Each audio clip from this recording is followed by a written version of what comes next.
Hello students, तो कैसे हैं आप सभी। हमारे फर्स्ट सेमेस्टर के बीकॉम प्रोग्राम के स्टूडेंट्स के लिए आज बिजनेस ऑर्गेनाइजेशन एंड मैनेजमेंट का प्रीवियस ईयर क्वेश्चन पेपर लेके आ चुके हैं, जिसमें पूरा पेपर पैटर्न डिस्कस करेंगे। क्वेश्चन कैसे पूछे जाते हैं, डायरेक्ट कितने आते हैं, इनडायरेक्ट कितने आते हैं, कितने मार्क्स का क्वेश्चन पेपर आता है, कितने क्वेश्चंस अटेम्प्ट करने को मिलते हैं, कितनी चॉइसेस दी जाती हैं। ये सारी चीजें आप आज की वीडियो में डिस्कस करेंगे। तो चलिए फिर वीडियो को आगे बढ़ाते हैं। उससे पहले अगर अभी चैनल से नहीं जुड़े हैं तो प्लीज सब्सक्राइब करते हुए और वीडियो को लाइक करते जरूर जाएगा। डिस्क्रिप्शन में आपको टेलीग्राम और व्हाट्सएप का लिंक मिलेगा, उसे भी जाकर ज्वाइन कर लीजिएगा। चलिए आगे बढ़ते हैं हमारे पेपर की तरफ। Business organisation and management BCom programme UGCF NEP first semester. 90 marks का हमारा पेपर होने वाला है। टाइमिंग हमें मिलेगी 3 घंटे। अटेम्प ओनली 5 क्वेश्चन, मतलब आपको कोई से भी 5 क्वेश्चन करने हैं। ये चीजें आपको समझ में आ गई। All question carry equal marks. Answer में भी हिंदी, इंग्लिश और हिंदी, ये मैंने आपको ऑलरेडी बता रखा है। आप इंग्लिश में लिखे, हिंदी में लिखे, कोई दिक्कत की बात नहीं है, पर पूरा पेपर आपको एक ही लैंग्वेज में लिखना है। अब चलते हैं हमारे पहले क्वेश्चन की तरफ। पहला क्वेश्चन है हमारा, modern organization are an integral part of our lives today. Discuss what do you mean by franchising, what are this advantages to the franchiser and the franchise. B part आसान दिया है। अब इसमें आपको पहले क्वेश्चन में काफी स्टूडेंट कंफ्यूज होंगे, ये क्योंकि इनडायरेक्ट पूछा गया है। बाकी हमारा यूनिट 1 का ही क्वेश्चन है, तो आप ये अटेम्प्ट कर सकते हैं। 9 मार्क्स का है, तो 18 मार्क्स का एक क्वेश्चन रहने वाला है। इसी के चॉइस में दिया गया है। अगर आपको वो समझ में नहीं आ रहा तो आप ये भी कर सकते हैं। What consideration should be kept in mind while choosing a form of business? Explain the concept of brick and click business. What are the advantages and disadvantages of online business?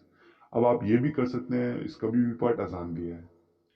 Question number 2. What is mean by social responsibility of business? Explain the social responsibility of business towards consumer and investor.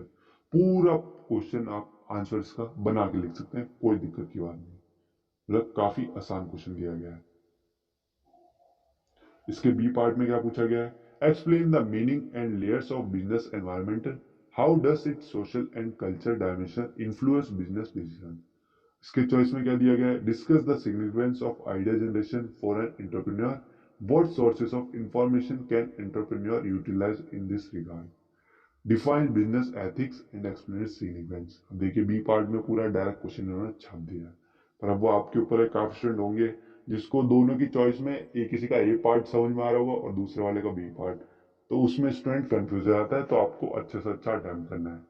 Question number 3, what is strategic planning, describe the steps involve in strategic planning. अब देखिए पूरा direct question पूछ लिया, planning के steps, ये सारी चीजें हर बार पूछते हैं। ये लिखा लिखा है क्वेश्चन है, इसको तो रट लीजिएगा। What problems are created by informal groups for the organization? How should a manager deal with such groups? पूरा डायरेक्ट क्वेश्चन, ये आपके 18 नंबर तो ऐसे ही पक्के हुए हैं।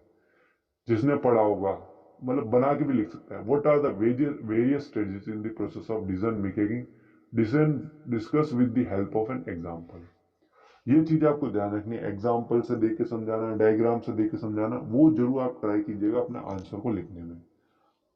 Distinction between project organization and matrix organization. What are the merits and demerits of project organization? अब ये पूछा गया है। चलिए हम आते हैं फोर्थ क्वेश्चन पे। What is motivation? Explain MC Gregor theory X and theory Y of motivation. Direct question पूछ लिया है। ये मोस्ट इंपोर्टेंट क्वेश्चन है जो कि काफी बार पूछा गया। इसका अगला बिल्कुल हलवा क्वेश्चन, डिफाइन लीडरशिप, उसके वेरियस स्टाइल बताइए लीडरशिप के। बिल्कुल आप इस पेपर में तो मैं आपको बता 90 में से अगर किसी के 50 भी आराम से ले आ सकता है। What are the main barriers to communication in organization and suggest measure to remove them. अब बैरियर्स पूछ लिया आपको कम्युनिकेशन के, जिसे नहीं पता, समझा भी होगा किसी से, मुंह बोला वो भी लिख देगा ऐसे तो। Discuss the concept and process of controlling, state the requirements of effective control system, ये भी कर सकता है, कोई दिक्कत की बात नहीं है।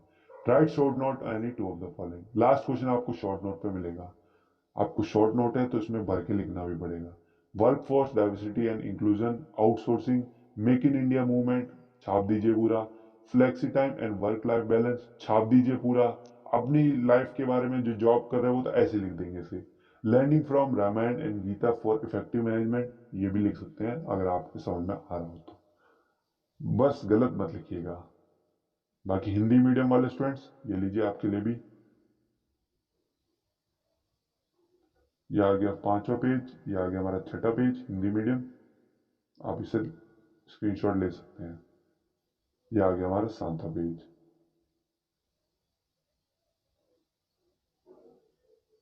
ये 2 3 4।